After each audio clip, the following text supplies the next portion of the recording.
monkey. Get your stinking paws off me, you damn dirty ape! Is that a monkey? Where are the gorillas? Nice monkey suit. The help with this chimp, we may have a championship season. Monkey! It's like I'm talking to a monkey. No one wants to be turned into a monkey. Apes together. Strong. You can't get away with this monkey business. Hello, everybody. Welcome to Cinemonkey. My name is Mike DePalma, and this is a podcast where we talk all things monkeys in media, sapience in cinema. And today, I am joined by someone who, I guess, introduced me to monkey movies from an early age. It's my dad. It's Bob DePalma. Hi, everybody. Hi, Mike.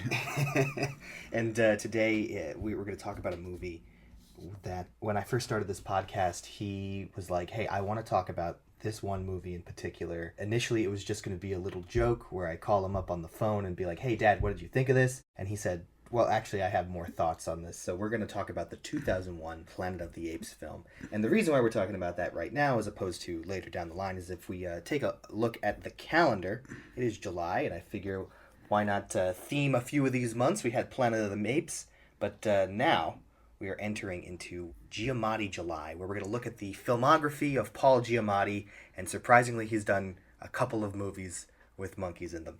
Oh, So, I didn't know that. yeah. So we have like 4 or 5 films lined up that exclusively starred Paul Giamatti in big and small roles. And this movie, Planet of the Apes from 2001, has Paul Giamatti in quite a sizable role, where he, in fact, plays a monkey in the film. Yes, he does. So if this is your first time listening, how I'm going to break this down is we are going to talk about the plot of the movie and sprinkle in some trivia throughout. It's behind the scenes things and maybe what went right, what went wrong. Then we're going to talk about the monkeys in the movie in particular. And then we're also going to talk about what happens if you were to remove the monkeys from the movie. And then we're going to rate it on a rating system, where that is monkey see, monkey do, or monkey see, monkey don't. So before we get into that, I just want to read a few credits for this movie. So this movie was directed by Tim Burton, and it was written by William Boyles Jr., Lawrence Connor, and Mark Rosenthal.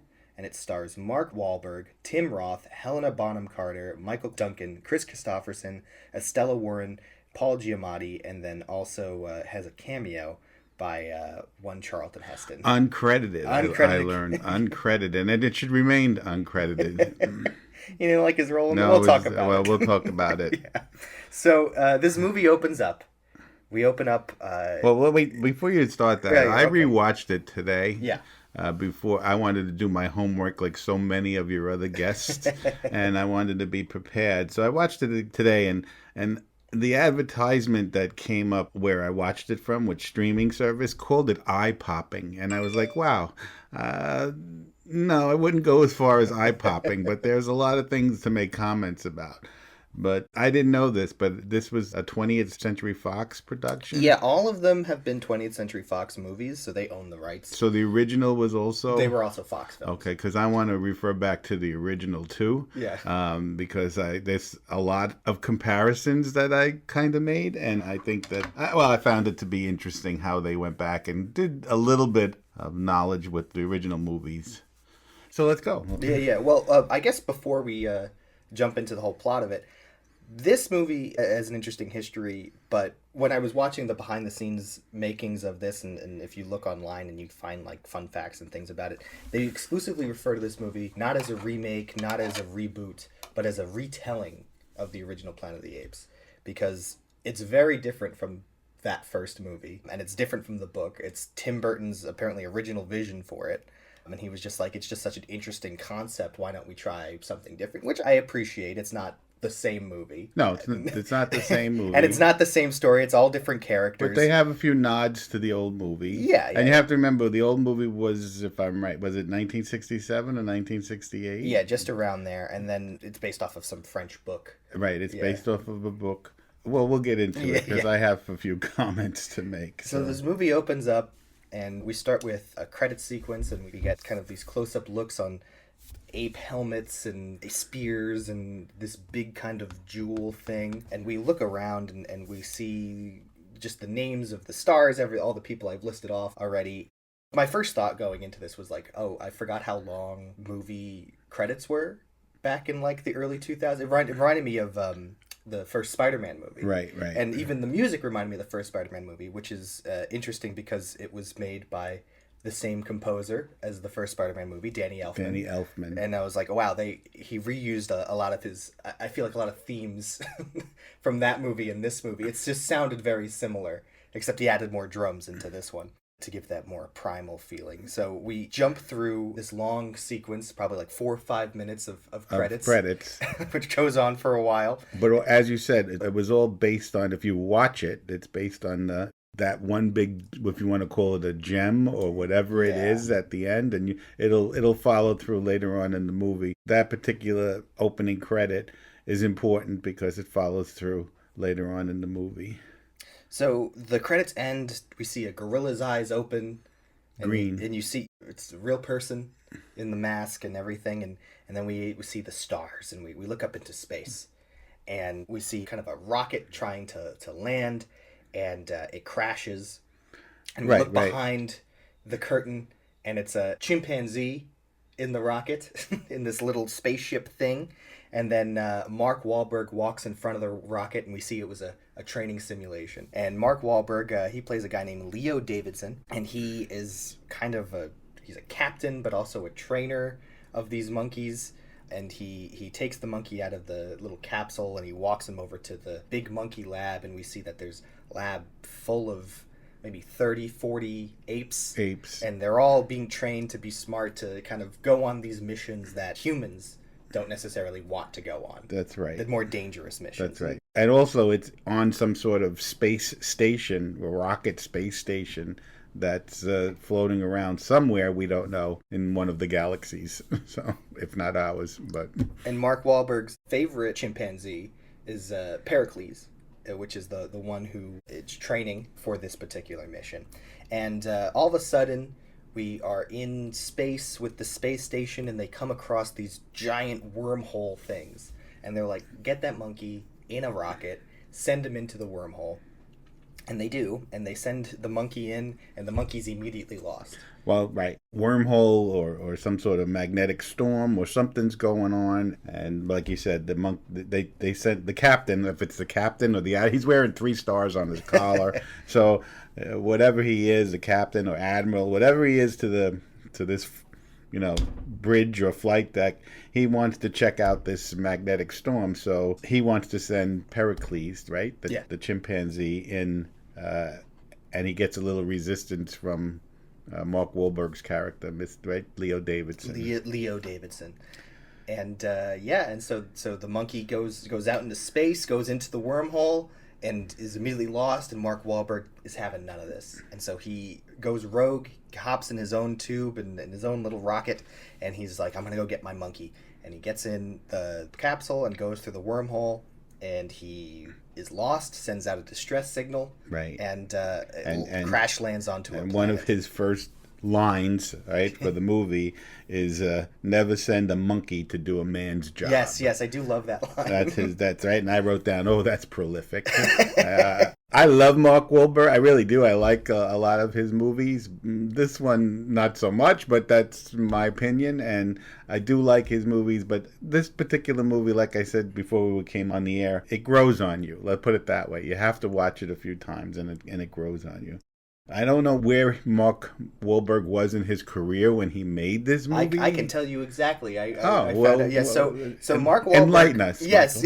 So Mark Wahlberg at the time, I guess he on the rise star, and he really wanted to work with Tim Burton. He was actually cast in Ocean's 11 as Linus. If you haven't seen that movie, he's kind of the hacker kind of guy. He's the guy who is in charge of all the tech. And he was cast in that role, and he wound up quitting that role after 5-minute conversation with Tim Burton. He didn't read the script. He was just really excited to work with Tim Burton. He said, I'll do anything you want. And he wound up being cast in this movie. So I did read that before Tim Burton, there was another few directors that they had in mind. But that particular part, they were thinking of Tom Cruise or Charlie Sheen. And I guess both of them must have took a hard pass on this particular movie because it's not Tom Cruise's quality of a movie. But no matter what, we're back with Mark Wahlberg, and he takes the lead role, and he now moves on to give that prolific advice of never send a monkey to do a man's job.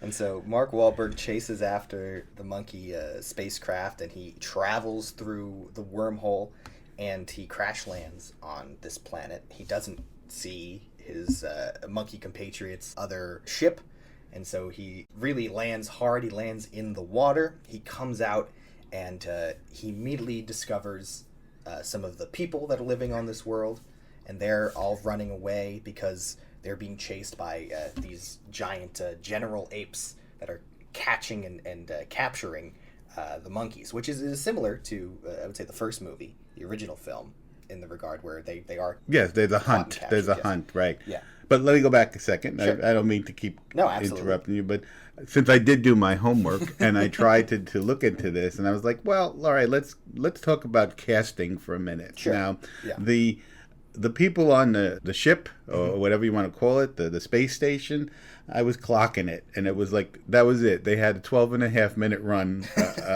on the spaceship. I said, so I'm wondering how those people felt. Well, they were casted to say, all right, listen, you're only going to be on this particular movie for about maybe 12.5 minutes, although those 12.5 minutes could have probably been a few days worth of filming, I guess. But their whole on-screen appearance was, like I said, 12.5 minutes. And I was like, wow, well, maybe there's something else going to happen later on in the movie. And there isn't. So, with the exception of two people, but like I said, we'll get into that a little bit later. You do never see those people again, for the most part. Yeah, they're gone from the movie. Just to fill you in a little bit more, Captain Davidson, if that's what you want to call Mark Wahlberg's character from now on. Davidson comes out of the sky in his little pod, spaceship, whatever you want to call it, and goes through a forest. You see the scene of the planet below. He comes down hard. He crash lands into a lake or a bog, and that's important because that comes up later on in the movie too. And of course, like the first movie, 1967, 1968, the ship goes down in the lake. So that was very, I don't know if that was a nod to the first movie or not, but the ship goes down in a lake. Then he sees everybody and the hunt begins. Well, yeah, I think it's important that from the story perspective that he has to lose the ship, because otherwise he can just get up and go away. Right. So it's in the lake. He sees the people. There's the hunt going on. He's almost immediately captured by the hunting apes. And I'm so sorry. Yeah, I made another note, and I thought was kind of funny or interesting, is that when Mark Wahlberg gets into the original pod or whatever, the ship that he follows the Pericles in, he has a pristine uniform. It's pristine. Yes. It's neat. It's nice. Clean. It's clean. When he crash lands, and I understand that, and he gets out, he has to. Well, the ship sinks, and he has to swim and get out of the ship and out of the lake. His uniform is I mean, it's cool, but it's all torn up and ripped and tattered. And I'm like, well, how'd that happen? I understand he crash landed, but it wasn't that much of a crash landing. He went right into the water, the ship sank, and then he got out of it. there was maybe fire or something on the ship. Well, maybe something happened, but my note said, oh, it's a cool uniform. I'm sure that back in, what was this, 2001? 2001. Yeah, I think that was kind of the style, to have a lot of tears in your clothes at that point. Well, Mark Wahlberg agreed to do this movie, but he had one condition, and that he said he wouldn't wear a loincloth like Charlton Heston. Okay. So they probably had to work around that. So they said, well, what's the next best thing? We'll just leave him in his space uniform the entire time, because he didn't want to be reminded of his underwear model days when he was Marky Mark. Back to the movie.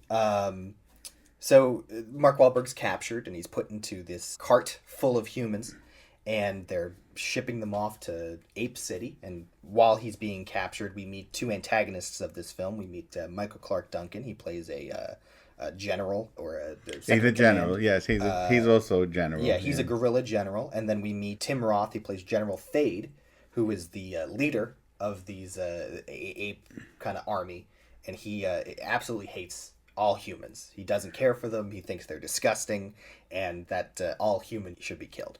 And so they transport them into the Ape City, and we kind of get a look at the way that this society works. It's basically an early human civilization in some regards. You have these cities and towns, and we see, kids playing soccer, I believe, at one point. You have a whole reverse kind of situation going on between apes and humans. You had kids playing soccer. You had a barbershop. I saw a barbershop. Oh, yes, there in was the a scene. barbershop. There was somebody getting some sort of a haircut. You saw young apes playing basketball. Well, there was one guy playing a musical instrument, but of course, when you're an ape, you can use not only your I want to say hands, but are they paws? I'm not sure. And you can also use your feet. So he was playing some sort of musical instrument. You had a hookah bar. You had a hookah bar where they were smoking. And what I found very funny, and it may not be politically correct or anything like that, but there was a scene where there was a monkey who was using a music box, and attached to a leash was a little person who was dancing around the man with the music box. Oh, yes, there was. And I said, wow, that takes me back to some old days when you always saw either an Italian guy with a music box and the monkey was on the leash, or it was some sort of European guy with a music box and there was a monkey on the leash, usually the capuchin monkeys, and they took a little scene out of that. But what you didn't get to, and I want to just go back, is that who was the first face that he sees when he's in the jungle or the forest or whatever you want to call it? Who pops out of the bushes first? It's Chris Christopherson. Chris Christopherson. Who plays just like kind of the elder of the humans. He's one of the older humans in the crew, I guess, in the batch. Again, I've seen a lot of Chris Christopherson movies, and I was wondering, why did Chris Christopherson actually take on this role? That I don't know. That I don't have any. He didn't do many interviews, it seems, regarding this movie. Okay, so before we move on into Ape City, yeah. This is a little bit of a trivia too. In that carriage or cart or whatever it was, the little ape holding cell that they were carrying, is a surprise guest. And do you know who that is? Yes, I believe it's the actress who played Nova. That's right. The original films. And she had very rare a speaking part in the first two movies that she ever did at Planet of the Apes. And it continued in this one because she has no words to say in this one. But I don't know if she was credited or uncredited, but I did read that in the trivia section. And here she is right next to Mark Wahlberg's character in the little holding cell area. And that's her big scene. And they she's right next to him.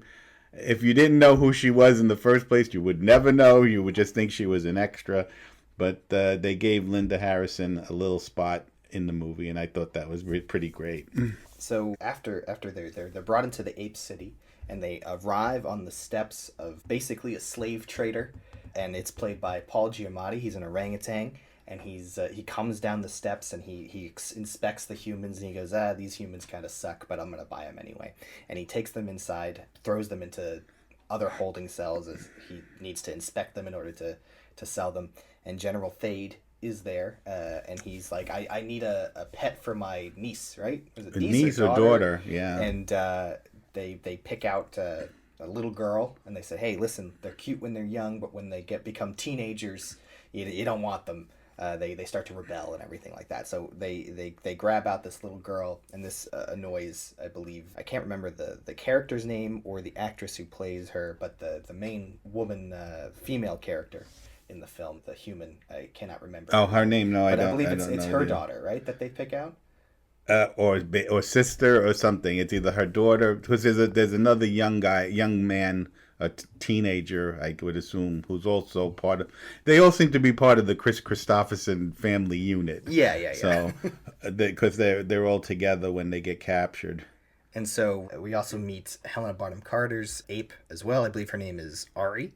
And she is a big human rights activist. She really wants the humans to be free, and that she believes they can coexist in the world. And she sees Mark Wahlberg and sees that he's like a little bit more sophisticated. They brand all of the humans. Right. There's a Mark particular Wahlberg, mark or brand that they have to do, but it doesn't get. It gets to one person, right? Or yeah, two, it gets two. to the main girl, right, in the film. And Mark Wahlberg steals the brand when nobody's looking and holds Ari. Helena Bonham Carter by the neck, threatening to brand her as well. And then she decides that she's going to purchase both Mark Wahlberg and the female lead Right. of the movie. Yeah. So now here's another little pet peeve that I don't want to say pet, but here's another peeve that I have, and this is with makeup. I don't know if you noticed it, but if, you've seen now, because I followed your podcast, and you've seen so many of the Planet of the Apes movies. Yeah. And you've seen the makeup that they use in most of the movies. I know some are now with CGI. CGI.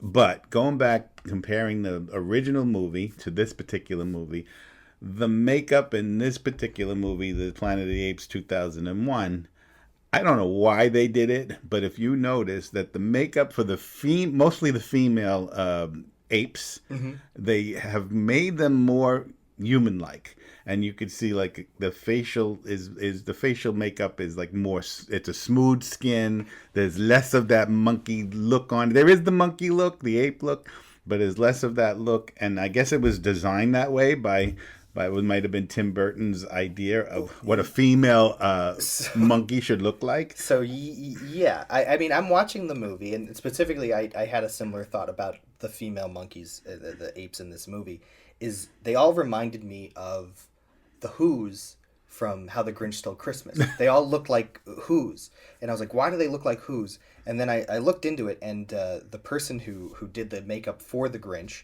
Rick Baker, he also did the makeup for this movie. Is that right? Yes, and he did this movie right after that movie. And there is another reason why, I don't know why they're smoother than everybody else, but apparently during the initial makeup tests and everything, that they wanted these monkeys to look more realistic than the previous Planet of the Apes films. Realistic? Yeah, they wanted them to feel more authentic as opposed to, or different, because in the first movie, they said that, listen, you had a couple of key characters and you had like 4 different faces.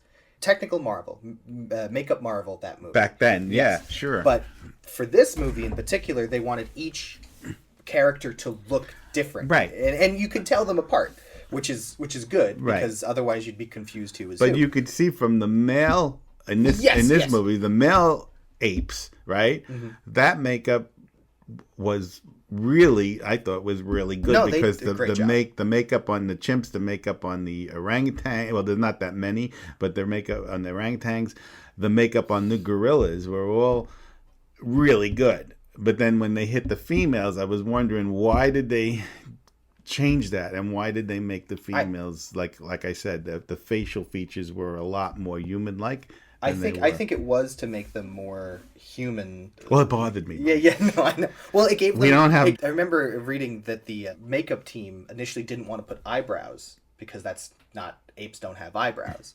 But apparently they showed some test screens or whatever, and it was too uncanny. So they said, okay, we got to put hair and right. And if you notice, I mean, again, we saw that these apes were evolved into having a barbershop and other things. Yes, but that's true. You've noticed that the female apes, right, for some reason, have long head hair, right? Long hair on their heads. And it's, human-like, that the hair comes down and they have it fixed and they have it combed. As opposed to the old in 1968 movies, where they kind of stayed true to what does a real ape chimpanzee look like, and what do they look like, and their hair is never long like that, and it's obviously a short-haired type of animal. So it bothered me, Mike. It just bothered me that I saw these people, and I said, what is his idea? What is he doing? And again, I had to watch this movie like 3 or 4 times so that I could get into it, because the original time I watched it, I was like, I saw it in the movies, and I think I saw it with the family, and I was like, this doesn't cut it for me. Then I watched it again, and then again, and then when I knew today that I had to, sit down with you, I said, let me watch it one more time. So that was one of my notes. It was like, what are they trying to do here? And I thought the original movie, they stuck more to the ape-like features than this particular movie did. Yeah. Another thing about the makeup before we move on is it took 4 to 4.5 hours a day to apply the makeup. And apparently the person who was the worst at it was Helena Bonham Carter, because she would constantly take smoke breaks and she just was fidgeting too much, so it would take longer to put the makeup on.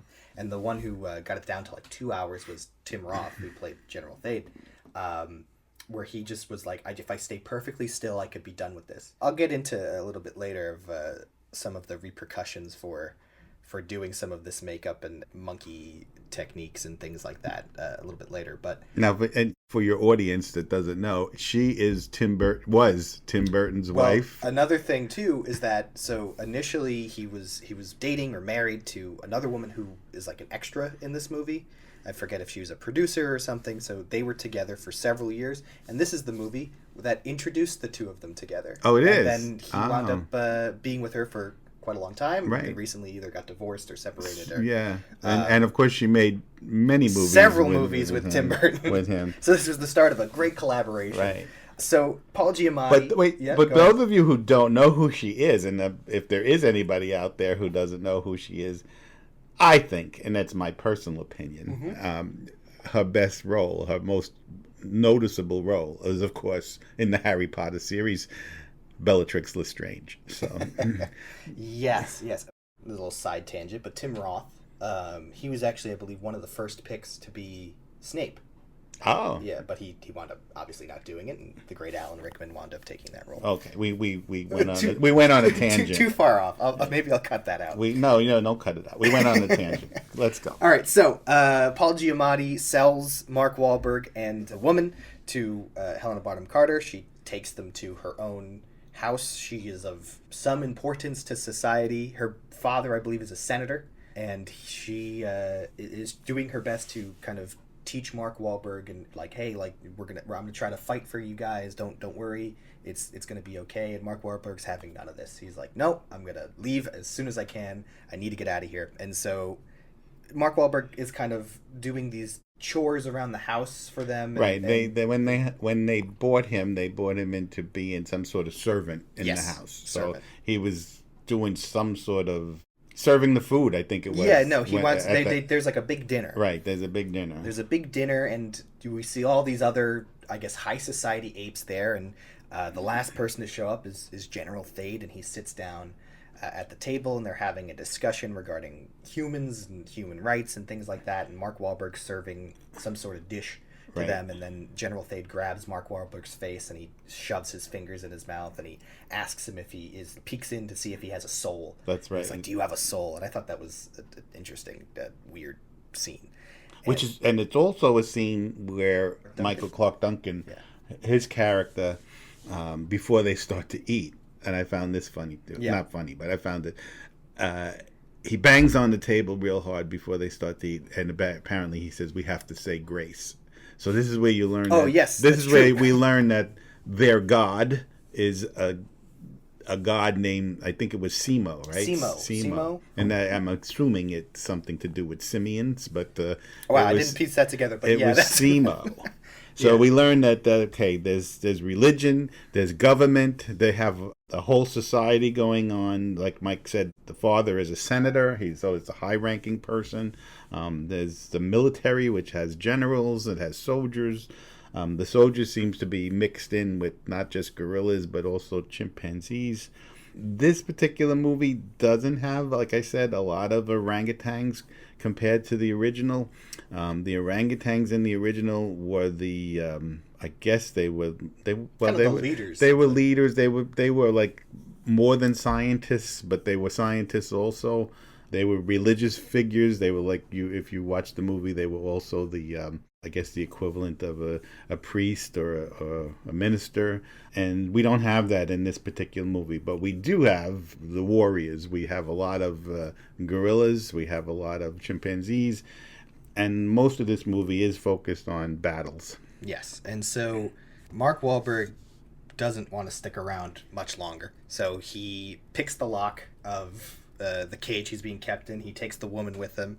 And she's like, I'm not going anywhere until I get my family. So they go back to Paul Giamatti's cage. But they actually take the other servants with them as well. Right. Because they're like, hey, they're human too. Come. And they go back to Paul Giamatti's cage. They grab Chris Christopherson, that kid. and I guess the sister or whatever, and then they all run throughout the city, and this is where we see more of ape society. Yeah. So the humans escape. They're running through the city, and we kind of see. I thought this was funny, like a these ape teens or whatever, and they're listening to rock and roll music, and I thought it was funny they had leather jackets. Right. And I was like, right. I was like, no one else has leather jackets. Right. They had leather jackets. They're doing things that like I said before, that would be primarily human beings doing these things, and they're taking on that role. How it ever gets to that point, I don't know, but like I said, we'll discuss that, I guess, later on. Yeah, especially because how this ends. Yeah. So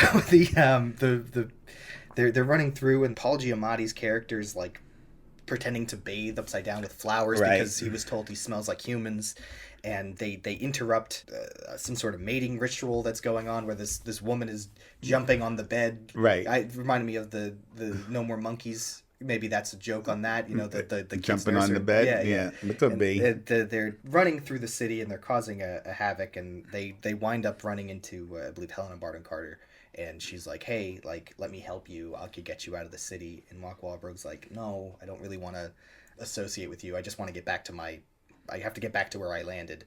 And she's like, "I could show you a way out." And they make their way through the city, and they're getting to whatever hole or whatever, and we see that the ape general is holding some sort of forum or meeting or something, and Michael Clark Duncan spots them leaving. Them. Yeah, he sees helping them. And Chris Christopherson's like, "I got this. You guys go." And they run, and Chris Christopherson immediately gets killed, and he's out of the movie. Yeah, that's again, here's a guy who took on this film, probably knew after he read the script that he wasn't going to be a prime person in the movie.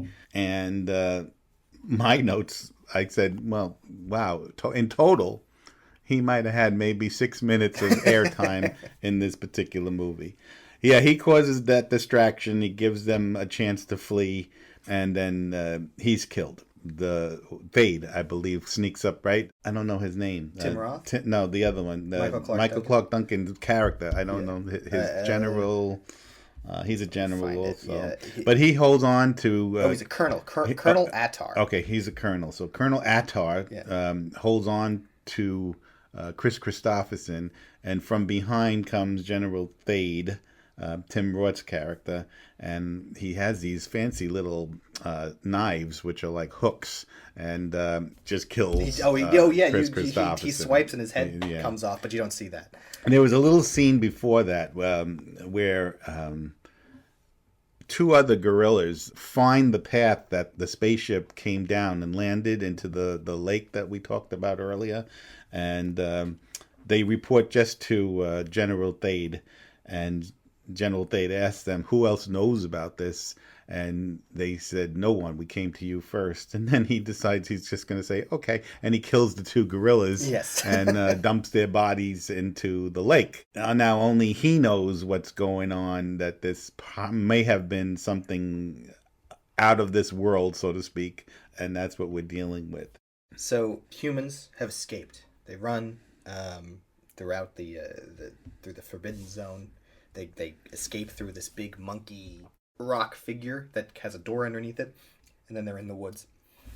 And so they're running through the woods, and they come across the area in which Mark Wahlberg's spaceship has gone down. And Mark Wahlberg's like, I'm just going to go hop in this lake real quick. I got to swim. And then this is where we learn monkeys can't swim in this. Monkeys don't like to swim. They can't swim. And they can't swim. They're afraid of drowning, and we know that they can't swim. There's another, I call them iconic lines from the movie, because the lines are... I think I know which one you're going to talk about. And, well, we missed one. One, when they first get captured, they use one of the iconic lines of... Michael Clark Duncan as the gorilla. But they reverse it, and they say, take your hands off me, you damn stinking humans, as opposed to the original line from Charlton Heston, which was, take your hands off me, you damn stinking apes. And I believe they used that in the James Franco movie. Yes. Tom Felton. Got to say it. But this particular line, when they get caught, we learn about apes, and Mark Wahlberg's character calls them monkeys. Something throughout the entire film. Yeah, he calls them monkeys. And the that other general that helps Ari, grabs him by the neck, holds him down, and then basically tells him, "We are apes," unquote. Monkeys are further down the evolutionary ladder, just above the humans. And it was like, I thought that was classic, and I thought that was so great. That's a good line. You know, okay. So now we know where we stand, and I don't think Mark Wahlberg calls them monkeys ever again. No, he does. Oh, he does? continues to call them monkeys throughout the rest of the movie. He does not care. And so Mark Wahlberg swims down, and he sees that his ship is unsalvageable. There's not much to grab, but there is like a pouch, and he grabs the pouch, and he brings it up, and the pouch has a gun in it. And it is here where Paul Giamatti appears out of nowhere to capture the group, and he says, "Hey guys, let's head on back. You know, you had a fun little romp, but let's get out of here." And Mark Wahlberg shows what a gun can do, because this society hasn't evolved to create guns yet, and well, it's like a laser gun. Yeah, too. yeah, and it makes a big explosion, Right. and Paul Giamatti kind of backs down, and he's whimpering, and he's like, "Hey, like, you know, just let me go," and everything. Meanwhile, he's trying to grab a spear, and Mark Wahlberg shoots the spear out of his hand, and then he really is like freaking out. And the other general who's with them, played by Carrie, don't even remember the actor's name, Carrie Hirotagwa. I really butchered that, but he winds up smashing the gun, and he's like, "We don't need that." Which pisses Mark Wahlberg off, and he's like, "Well, that was our one way to like have leverage above everybody else," and they're like, "Well, we can do it without it." And Paul Giamatti kind of is taken prisoner by the crew, Right. and they set off to Mark Wahlberg has sent out a distress call at this point to the ship, and he says, "Hey, I have to get to these coordinates, take me there." And they keep on walking. Right. So in that backpack or whatever it was, that pouch was some sort of, I don't know if I want to call it GPS device or whatever, but it could communicate with the mothership. And lo and behold, when he activates it, he goes, "Hey, they're already here." Keep that in mind. Oh, I forgot. Yes. You know, oh, they're already here. It's on, and they're already here. So Mark Wahlberg now thinks that the mothership is already somewhere on the planet. And so they have to walk in that direction. So while this is happening, we cut back to Monkey City, and we see, or Ape City, and we see General Thade is talking to Ari's father, the senator, and he's essentially convincing him to commit martial law and allow him to become the leader so he can find the daughter, because he has convinced himself that she's been taken hostage by the humans, and he's also in love with her, and he wants to be with her, and he's the only way he can solve this is if he takes over and they initiate curfew, and he can eradicate all the humans. And the father reluctantly agrees. He's like, "Well, just find my daughter," and they go off. Meanwhile, Mark Wahlberg is talking to Ari. They're under the stars, and it's late. There's like a camp. And he's having a conversation with her, being like, "Hey, I didn't promise everyone else anything. I don't know why, like, they're tagging along." And she's like, "Well, they look up to you. They believe in you." And he's just like, "I don't really care. I just want to get back to my ship I'm not taking them with me. I want to go home. I just want to and I don't care about you, and I don't care about anybody else." Right. I want to go home. And then they come across this ape camp, which is where the military has been stationed out because they're looking for them. And they decide that they're going to cause a distraction. So they run through... Well, before you get to that, there's the scene where, the father... That's true, yes. So I couldn't remember if it was before or after this. No, it's before you get to that. Because once he finishes with the senator who gives him permission or whatever authority to basically go out and, destroy all the humans... Somebody comes along and says, your father's dying and he needs to talk to you. Yes, and they cut to the deathbed. Right, so General Thade, and by the way, he does a lot of bouncing around and hopping. And that's true. He likes to jump onto his horse. Yes. Not like an easy jump. Like, he jumps like 50 feet in the air. Right, or he'll ricochet off a rock or something like that. Which I will say, from like a stunt technique, like, they're doing that for real. That's not CGI. Right. But like, what a silly way to get onto a horse. He does it throughout the whole movie too. He's always jumping around. He's popping and hopping. They kind of all are. Yeah, they do. Even Ari does that too in a lot of sequences. It's like a flying kick, jump, and later. Yeah. So he goes to visit his father on his father's deathbed, right? Yes. And we know now, because we spoiled it earlier, that the father is an uncredited Charlton Heston, Yes. which just... I was so disappointed in Charlton Heston. I'm so sorry.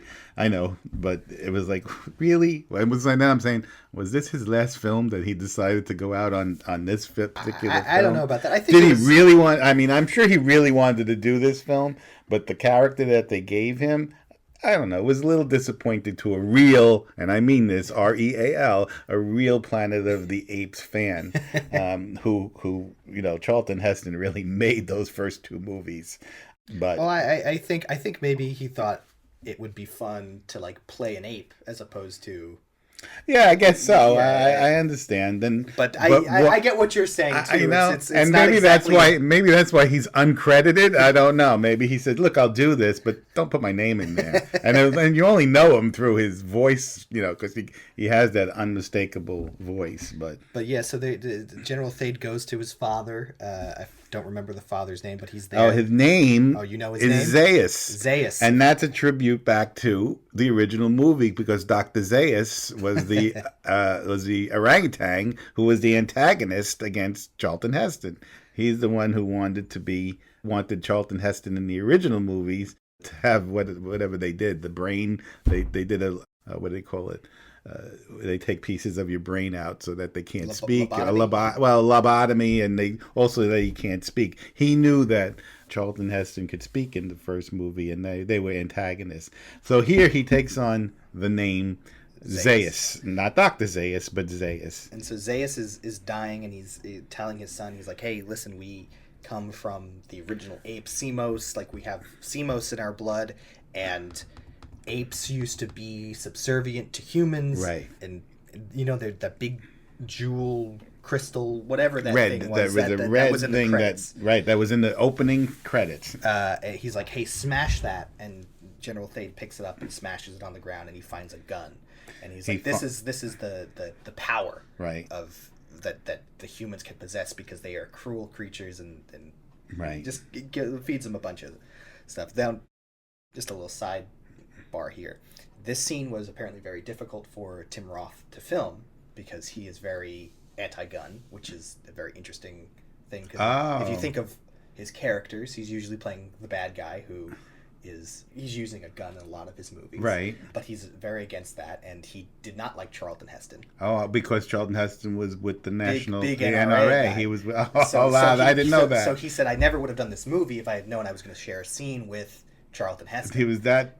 Oh, yes. wow. And so okay. Tim Burton had to convince him. He was like, "Hey, this is make believe. This is pretend." So and his character, he was against it. Charlton Heston, because he was because he was the president at one of the time NRA? of the NRA. Yeah. So he was very, very against that, and he had a hard time doing this particular scene because he did not like, and he apparently did an interview and was like, "Listen, like, I'm a professional, like, I'm not going to scream and yell about it on the set. I'm going to do my job, but we're going to have probably words off the set outside of work." Okay. But he did it. He did the scene, and I didn't think it was that bad of a scene, but No, it wasn't. Like I said, the first time around, I get how it I could be get disappointing. it. But then, like now, I'm doing my research. Now I'm looking at it at a different level. I do have some weird questions about like how it got to this point. Like, how come Zaius is the keeper of this weapon that's inside this orb or whatever it is?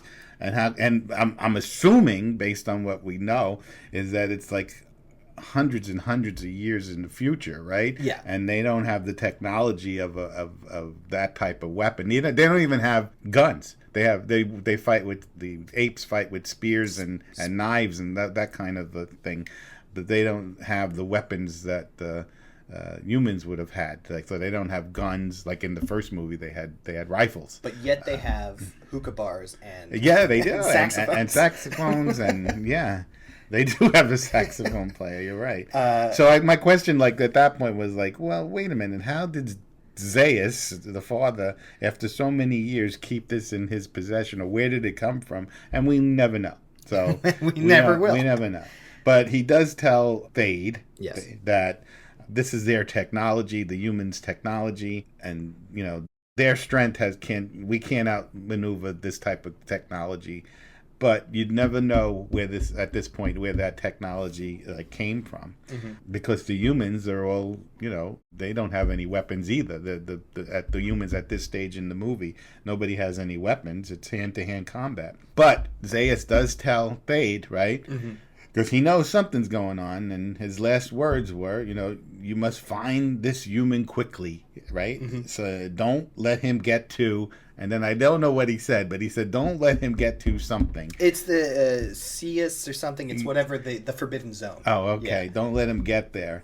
And that is the secret to our beginnings. And that's what he says. And then, of course, he does another iconic line, which was, I believe, from the first movie. Yes. And he says, damn them all to hell, right? Meaning the humans in this particular situation. But in the first movie, when he says it, is when he finds the Statue of Liberty at the end of the movie, the original Planet of the Apes, and he gets down on his knees and he figures out, well, now I know I'm on the planet Earth, and he does say, "Damn them all to hell." But this time, it was probably towards the apes, not to anybody else. So I put down that was another line from the original when Heston sees the Statue of Liberty and he figures out he's on Earth. And then he dies. Then he dies, and he's out of the movie. He's out of the movie. There's no more conversation. His 8 minutes of fame are gone. Uncredited cameo. Uncredited. So then we'll cut back to the Mark Wahlberg's group, and they discover that the base camp I was talking about before. But again, I don't mean to keep cutting you, but because I know the original movie, and the original movie, there's another little nod to the original movie with the scarecrows.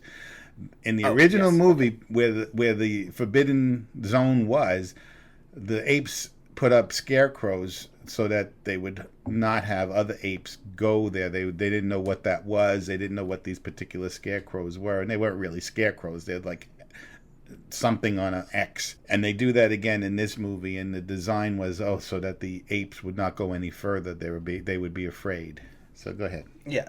So they come across the ape camp, and they're attacked by the ape people, the soldiers. Right. And they decide that the only way they have to swim across the water.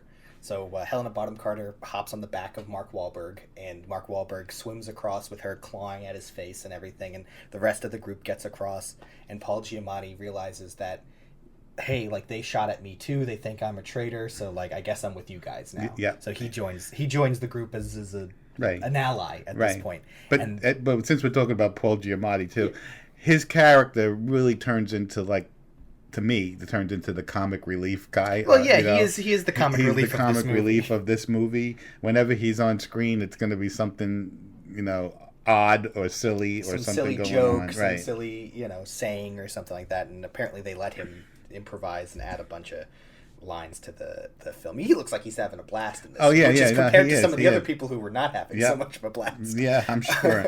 And so he actually even gets down the walk and everything else. He gets that all down when he does that. I'll talk about that in a little bit too. Okay. So they enter the Forbidden Zone, and they go and they find the wreckage of Mark Wahlberg's spaceship, and he's devastated, thinking that that his people are there. He goes inside, he brings everybody inside, and they see that, they landed hundreds, thousands of years ago, however long it's been.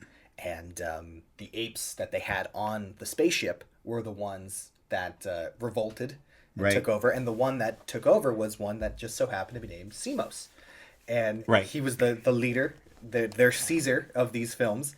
And he takes over and winds up killing most of the humans, and that's how the ape society arose. And as you said, that's where Charlton Heston said that's the origin of our species and everything. And Mark Wahlberg looks defeated. He's like, I don't know what else to do. He goes outside. He sees that apparently word has spread that there is a man that is defying the apes. Right. And all of these apes, human tribes, have come to the Forbidden Zone, to this down spaceship to be with Mark Wahlberg, and he wants none of it. He's just, I just want to go home. I don't care. I'm never gonna go home. We're gonna lose the battle. Right. They're coming. They kind of have to talk him up and be like, hey, listen, they believe in you. You're the chosen one. You know, you can help us out here. And he's just like, I can do nothing. I don't care. And they see kind of in the distance there is the ape army is coming their way to the downed spaceship. Mark Wahlberg goes back inside and tinkers around for a little bit, and he discovers that one of the fuel cells has Energy, some right, power left. Right. And it's not going to take off, so he comes up with a plan. He goes, maybe we can win this. And he immediately turns his whole act around. He's like, hey, I have a plan. Everybody get behind the thing, and we'll wait for them to come. Somehow, though, I don't know if it was a plan or not a plan, because they don't really discuss it, but Ari and the general, right, her assistant, that general, yeah, go back to the guerrilla army camp. That's true, yes. And while they're at the guerrilla army camp, apparently, I don't know what she's trying to do, but she goes to Thade, and they go into that subservient ritual, I guess. She bows down to him, and he sniffs her, and all this other stuff. He sniffs her arm, not sniffs. He sniffs her arm, and he already knows that he thinks she's a traitor, and that she's working with the humans, working with Mark Wahlberg's character, and he brands her, right? He takes the brand out of the fire that just happens to be there. I mean, it just happens to be there. And he does brand her on the hand, and then sends her away, basically telling her, you're going to die tomorrow with the humans. Go be with your friends. Go be with your friends. You're going to die. So they do. They somehow go back. Now, remember, they had to cross the river. I don't know how they got back and forth, because unless she learned how to swim, she had to cross that river to get to the guerrilla camp. But, she eventually goes back to Mark Wahlberg's side, and that's another key play, because at that point, I think that's when he powers up the energy, and he finds the transmission, one of the Mayday transmissions, which was funny because the original in the first 7 or 12 minutes of the movie, when they're going through the storm, there's a Mayday transmission that comes over the actual bridge, I guess, of the main space station, and it's actually the same transmission that was made from the planet below. If you go back it's an old Mark Wahlberg if you see, it's Mark Wahlberg in old man makeup. No, it's the captain. It's the captain. The guy who had the 3 bars on. Oh, I thought that was Mark Wahlberg. No, it wasn't him. It's the captain. It's like, well, that doesn't come back. No, it's the captain. Then he plays all the transmission, and that particular thing is when he learns that they crash landed. It's an uncharted planet. So we know at that point it's not Earth. It's an uncharted planet. Like you just said before, the apes that they brought in the beginning, they said they were very helpful, but then this one ape, Simos, I think, right? Simos took over, and there's another transmission from the woman who was also in the early scenes, who was also a trainer, and she's saying that the apes have gone, they're taken over, and then it cuts to black on the screen, or what do you call it, the fuzz, the phase, the transmission, yeah. Cuts and out. And you hear her screaming that the ape, and you hear the monkeys chattering in the background, and you know that they killed her. So the army's coming after. That's the next day. It's not an army. It's like, oh my God, it's a legion. Gets, yeah. There's thousands of apes heading to this particular location, the Forbidden Zone. This downed spaceship, and they're coming, and Mark Wahlberg says he's got a plan, and he's got one shot at it, and so he says all the humans get behind the spaceship, and he lets them walk through. And he's like, let them get as close as possible. And they're like, come on, do it. And he's like, nope, not yet. And they get basically to the door of the spaceship, and he turns on the ignition, and he blows up the first wave of the apes. And they go flying, and you see them get charred and everything. And a lot of them, I thought they would all die, but a lot of them don't die. They just kind of get knocked down. And then they start to get back up, and Mark Wahlberg yells, charge, and they go, and they start beating them up, which initially scares Michael Clark Duncan's character. And he's like, oh, they have a weapon like that. We could never possibly defeat them. And Tim Roth sees right through it. He's like, nope, keep going, keep attacking. And the army charges forward, and they do a little battle. They're fighting the humans versus the apes, and the apes have the upper hand because the humans don't have a lot of skill, or they're weak, and the apes are punching people and they're flying 50 feet in the air. Ari and Thane are punching each other, and they do this flying. They fly at each other. Anytime a human gets hit, they fly 50, 60 feet in the air and land on the ground. Something I thought that was interesting, that during this battle sequence, to make the apes seem like they were running faster than horses, that's all done practically in camera.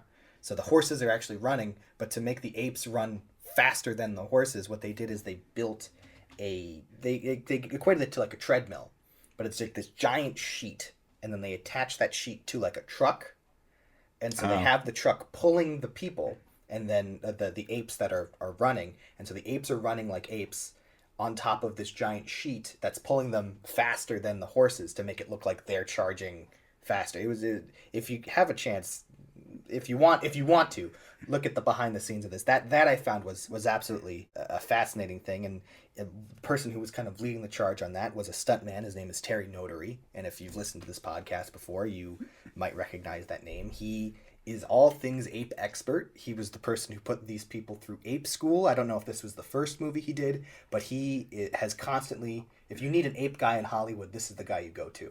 So he trained everybody in monkey walking and ape walking in this movie, and he did the same thing for the future Planet of the Apes movies as well. And he's actually a character in the rebooted films named Rocket. He's Rocket? He's Rocket, okay. Yeah. So he's the person behind that. And he also did King Kong and the King Kong movies and the Kong Godzilla. He's the guy that kind of taught everybody how to be a monkey. So he's your go-to guy. And I think this was the first movie that he had to learn how to do that.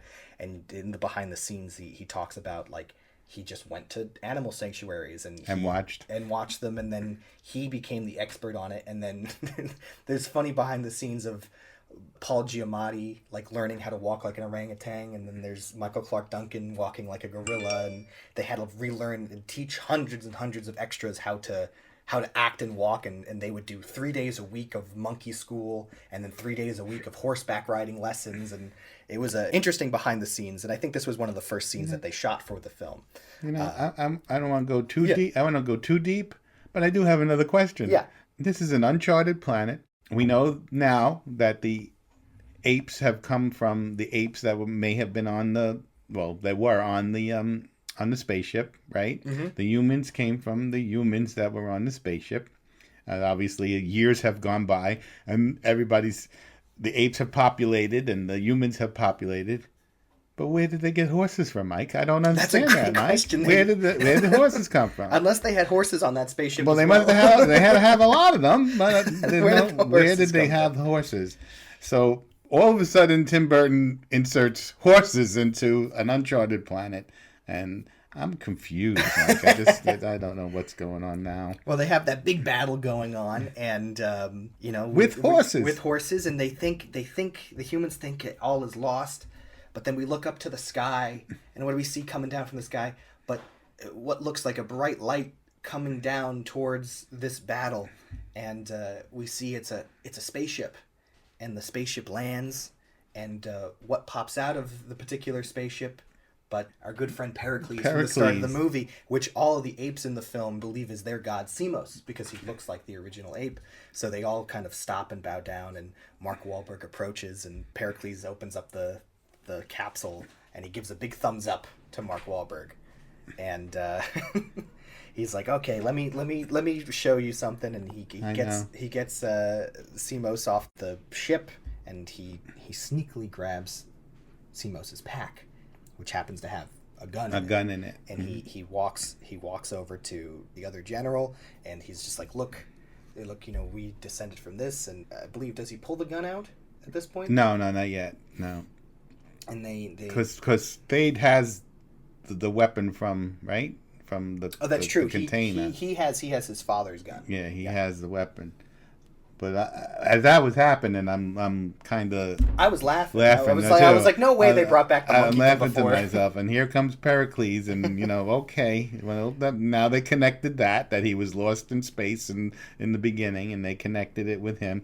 And here I am watching the movie, and I'm thinking of the Saturday Night Live skit with the Mark Wahlberg talks to the animals. Mark Well, I believe that. And I'm saying, oh well, he's going to go over there and say, hey, Pericles, say hi to your mother for me.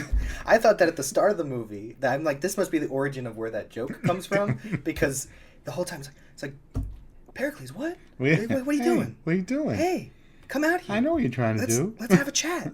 Let's talk to the other monkeys. Sorry, we're doing bad Mark Wahlberg impressions. Say hi to your mother for me. Say hi to your mother for me. So Pericles, right? Pericles comes out and he takes a run. And Thade has none of this, and he doesn't want to go along, and he chases Pericles into the spaceship, the mothership. Yeah. And Mark Wahlberg goes after them. And there's a lot of jumping around. And bouncing. Mark Wahlberg attacks Thade, and Thade attacks Mark Wahlberg, and Pericles actually gets in on the action too. And Thade smacks Pericles, and he flies, and he hits a wall, and he's kind of out. And Thade gets Mark Wahlberg's gun, and he figures out how to fire it, and he kind of holds it up to him. And as Mark Wahlberg is being held hostage, he realizes that Thade is kind of in this control room that only Mark Wahlberg can open, right? Because he's a human, and so he puts his hand down, he scans it, right? And the door comes down, and he traps Thade inside the room. And Thade fires the gun several times, but he's trapped, and he kind of hides in the corner. And Michael Clark Duncan comes out and goes, "You're a traitor, Thade," which to me I thought was a little weird. I know. Sure. And I was like, "That's a quick turnaround for this character." Well, because he saw Pericles and thinks he's the god. So Thade is trapped, and they're like, okay, the day is saved. And Mark Wahlberg goes outside, and he gives Pericles to Ari, and he's like, hey, watch him. I can't. I'm taking his spaceship. And she's like, do you have to go? And he was like, yep, I want to go home. And he winds up kissing Ari. Ari, and then he goes over to the humans, and he's like, hey, you guys, you can coexist. Meanwhile, Paul Giamatti's raiding the pack and sack, and he's like, listen, maybe humans and apes can do trading together, and he tries to sell aspirin to the children, which you don't know what aspirin is. Right. No clue. And so Mark Wahlberg gets back into his ship, and he flies back into space, and he travels back through the wormhole, winds up landing back on Earth. And he's getting distress calls, and they're like, "Hey, you gotta land. And he's like, "Listen, I gotta crash land." And he crash lands in the Washington Mall. The Washington Mall, right into the pond. Into the pond, and up the stairs to the Lincoln Memorial. And he gets out, and he walks up the stairs to the Lincoln Memorial, and he sees that it's no longer the Lincoln Memorial. It's the Thade Memorial, and Thade has gone back in time, I guess, and taken over Earth. And somehow they leave you hanging. Abraham Lincoln. Yeah. And he winds up getting arrested by what we see as gorillas and apes in police and ambulances and they come out, and then the movie ends. Somehow Thade gets to Earth, and we don't know. Maybe that was supposed to be a sequel that never happened. That was probably going to be answered in a sequel, but that is the 2001 Planet of the Apes film. It certainly is an interesting movie. It's silly, and I think I'll speak to this. Like, I think what makes this stand out amongst the other movies, which I quite enjoy, is that this movie is a little too silly compared to the other Planet of the Apes films, because in this movie I found, like we were kind of joking around about, there's the apes in the leather jackets, and there's the apes playing saxophone, and there's all these apes. I think the general thought process in this one is like, wouldn't it be funny if we saw apes do this? Like, wouldn't it be funny if we saw apes play the saxophone, or apes smoke hookah, or apes play soccer, as opposed to the other movies where it's taken seriously, so therefore the audience can buy it a little bit more seriously. Also, well, if we do a comparison of the three, right? So the original, let's take that, this one, and now the new versions. if you do comparison of them all right, so the original one, they had a little bit of that, like, well, the apes took on some of the personas of human beings, where they had a like I said, there was a funeral service in the original one where Charlton Heston, of course, interrupts it. They have like a natural history museum where they have all the humans stuffed, right? So they have a few things in that one. As opposed to this one, like you just said, this one was, maybe they went more for a comedic thing. Maybe they were looking more at well, okay, let's throw in the the guitar player who can use his hands and his feet to play the guitar, the hookah bar. Let's throw in the barbershop. Let's throw in the kids with the leather jackets, right? Yeah. Where that all comes from, I don't know, unless they had grease on the mothership and the apes were able to watch it. And then you have the new version, right? Yeah. Where you don't have any of that. You don't. You have Caesar, right, in the new versions, who takes on his ape armies, and you have none of that because now it's just really the planet of the apes, which eventually, right, it becomes the planet of the apes in the new version. And I know you already did podcasts on that whole series. Yeah, and then even with the newest one that just came out this year, like it's 300 something years after Caesar's thing. And there is a little bit of, like, society's moved forward a little bit. So the apes talk a lot more, and they have houses and right. Society. They train birds. They ride horses, things like that. But the horses came from the planet Earth. It was Earth, yes. But they but it's all done in earnest. But because this is something that the executives really wanted. And I don't know if this was supposed to be the end of the movie or if this was the start of the movie. My guess it was the end because it winds up being Earth because it is Washington D.C. Right. Memorial. One of the endings or a scene they wanted was that Mark Wahlberg's ship was going to come down and he was going to land in Yankee Stadium and he was going to come out and it was going to be apes playing baseball. Oh. And I think they thought maybe this is a little too silly. Apparently Tim Burton wanted to film the scene, but it was too expensive to probably get Yankee Stadium. But well, that's the movie there. They used that. Didn't they use that with in the Bugs Bunny one? Where he comes down in the spaceship. In Space Jam, yeah. Space Jam, yeah. So let's talk about the monkeys in this movie, and there actually is there's one real monkey being Pericles. And Pericles. Well, no, the others were real monkeys. That's true. There's a few in the cages. And we did learn, I don't know if you caught this, but in the very beginning, we did learn that Pericles was going to be a father. That's true. Pericles is... So we did learn that they were going to procreate. Yeah, and hunts the apes moving on and creating a whole society on this planet. Right.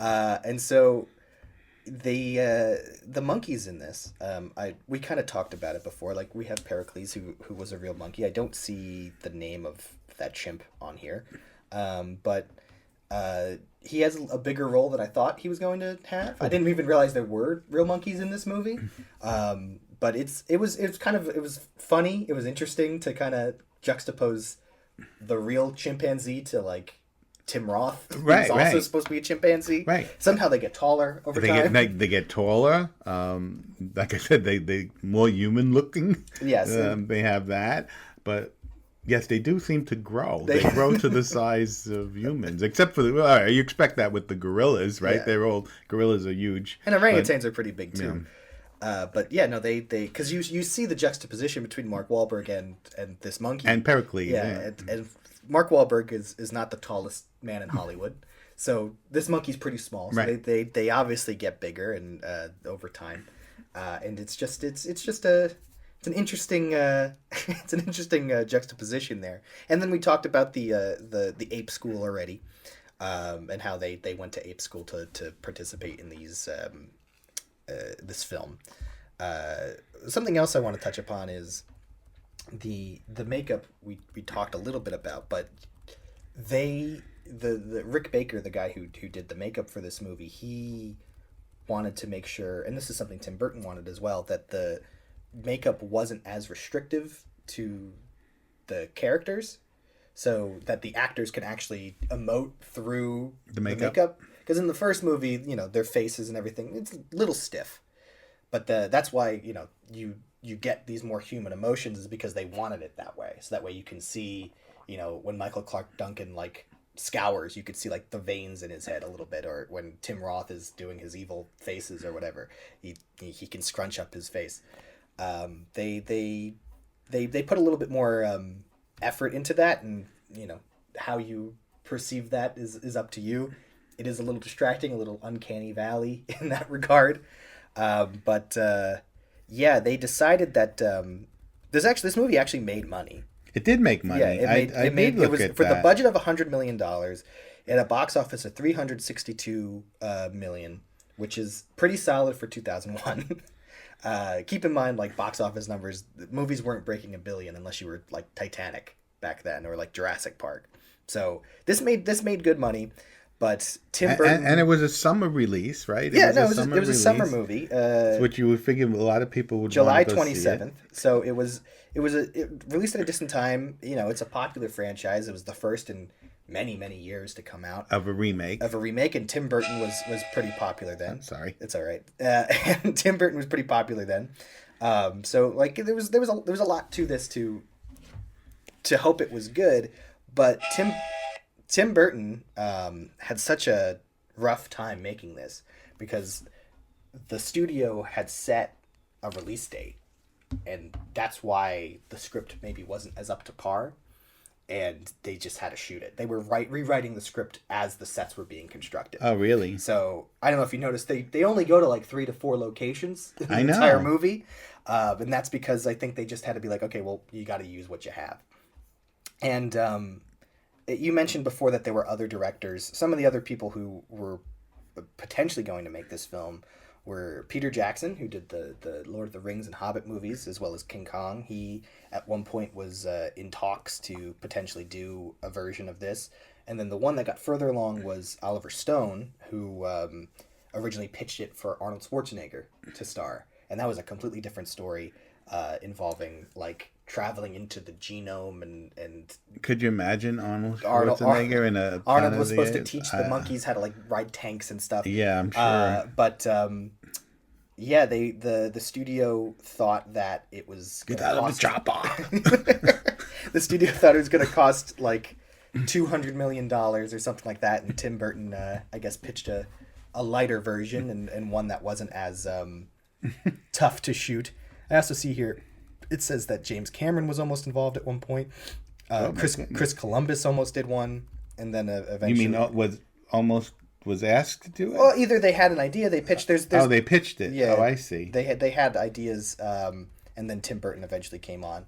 I also read that Tim Burton is known for his. Well, and that's why I think that they movies. went with him is because Tim Burton makes weird things. He did do Batman with Michael Keaton, and he initially also wanted a role for his good friend Paul Rubens because he did the Pee Wee Herman movie. Oh, I didn't know that. Yeah, that was his first directing gig. Was the Pee Wee's Big Adventure, and so he wanted to have him in a Cornelius type role, but that never came about, and so it just kind of kept going. And Tim Burton has gone on record saying that if he was to make a sequel to this movie, he would rather jump out a window.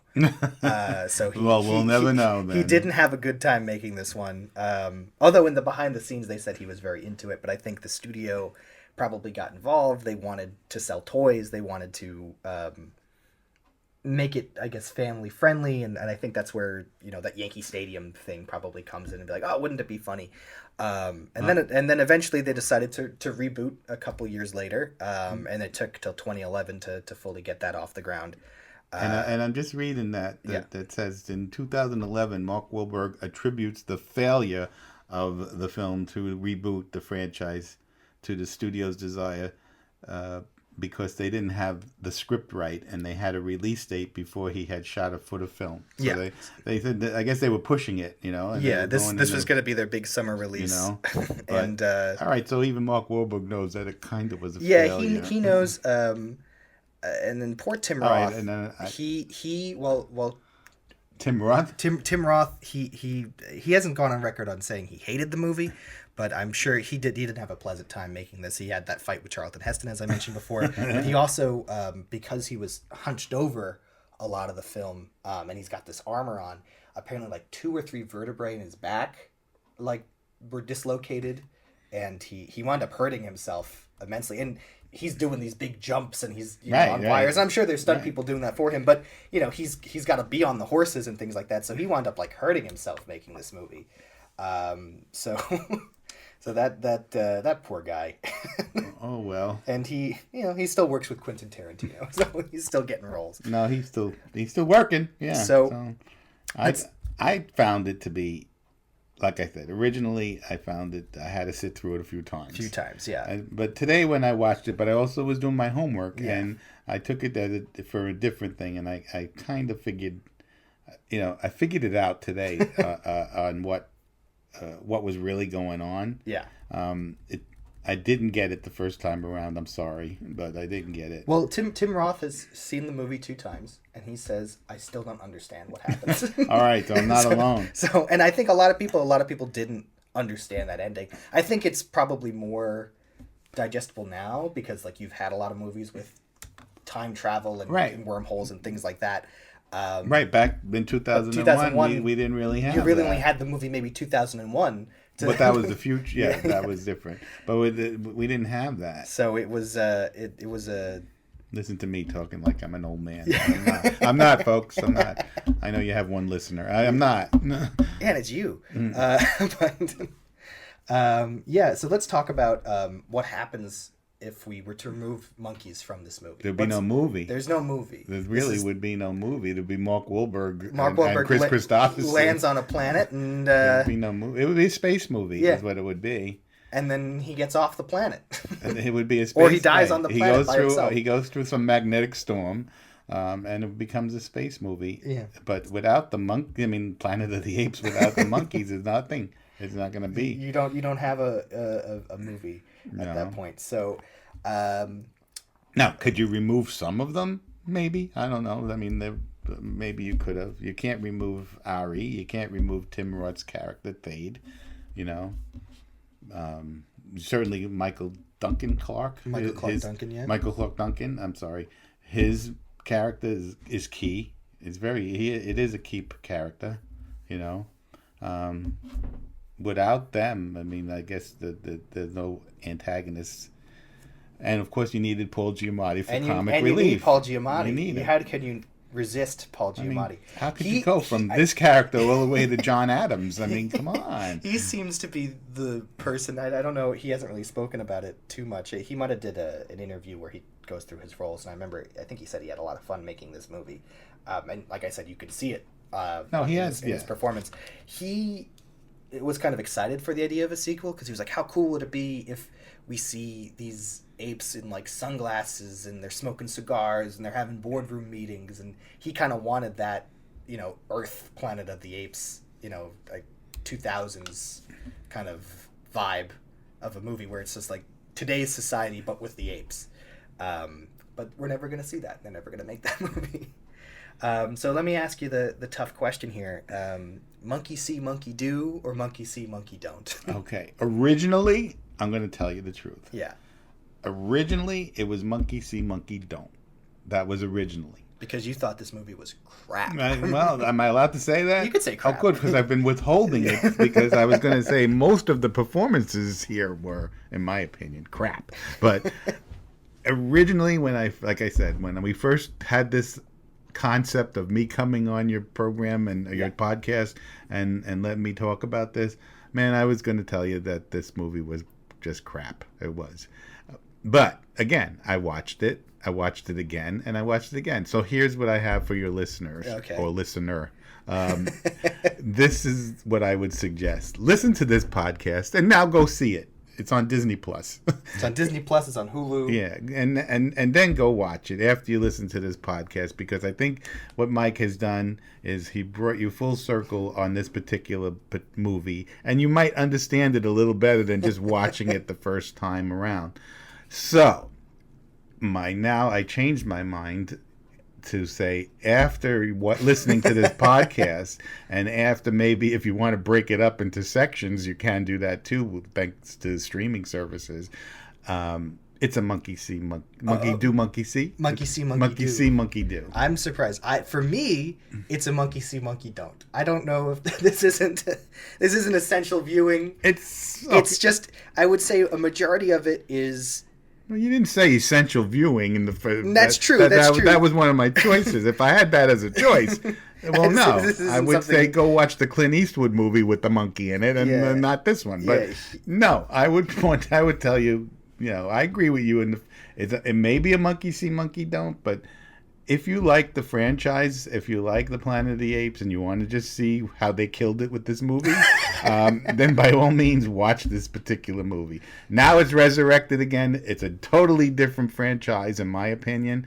It's not like the original. Obviously, they have a few lines from the originals. And we now know, based on our homework and doing things, that there may have been a sequel to this particular 2001 movie that never made it off the ground, and probably never ever It will will. never will. I'm sure Mark Wahlberg is not going to go back and say, "Let's do that sequel now." Yeah. So, I don't think so. Yeah. So that's our thoughts on 2001 Planet of the Apes. Let me ask you, do you like monkeys? Do I like monkeys? Yes. Of course I like monkeys. But remember, monkeys are lower than apes. Oh, yes, of course. All right? Apes are evolutionary higher than monkeys. Okay, so and we learned that from this particular movie. It's important to remember and know that fact, that we will always and you be do know beneath next apes. time I go out and see monkeys in the wild or monkeys somewhere, I'm going to find out why they can't swim. All right. Well, let me close out the show here. I want to thank my dad for coming on the podcast Let today. me say thank you, Mike. I really do enjoy these podcasts, and I appreciate you having me on. And maybe you'll have us back again. I would love to do it again. I'll find another film that you can bring me back to the first one, because I'm an aficionado on the first one too. But whenever you start to do it, well, I mean, I remember you had that Planet of the Apes box set. And I remember absolutely, you were like, we got to watch all of them. Let me tell you, again, I don't want to date myself, but I know there's only one listener out there, but I saw this movie in the movies, and I think I paid 75 cents to go see it. So the original one? The original. So I want to thank my dad again for joining us. I want to thank you all for listening. I want to thank Elias for our logo. If you want to help out the show in some capacity, you can use our Amazon affiliate link. I'm going to put that in the description. You could go out and buy that Planet of the Apes box set, or if you want to buy the 2001 Planet of the Apes film, by all means, give it a go. Or you could just watch it on Disney+. Or you could watch it on Disney+. I'm trying to make money. Yeah, do that. I'm sorry. Yes, go to Amazon and buy it. And so... and if you can, if you enjoyed listening to this, or even if you didn't enjoy, if you want to just help me out in some capacity, give us a 5-star review on your podcaster of choice. Right now we're only on Spotify and Amazon Music, as well as I think maybe Pandora as well. You can also give us a subscribe on YouTube if you listened on there. Yeah, I believe that's everything. Dad, is there a fun way you wanna end the show here? Well, I know that most of your other guests do monkey sounds, so I'm not going to do that. No, so. All right. Well, thank you. And no, I just want to thank everybody for listening, and it's really been a treat. I really appreciate doing this. All right. Well, thank you for listening, and bye.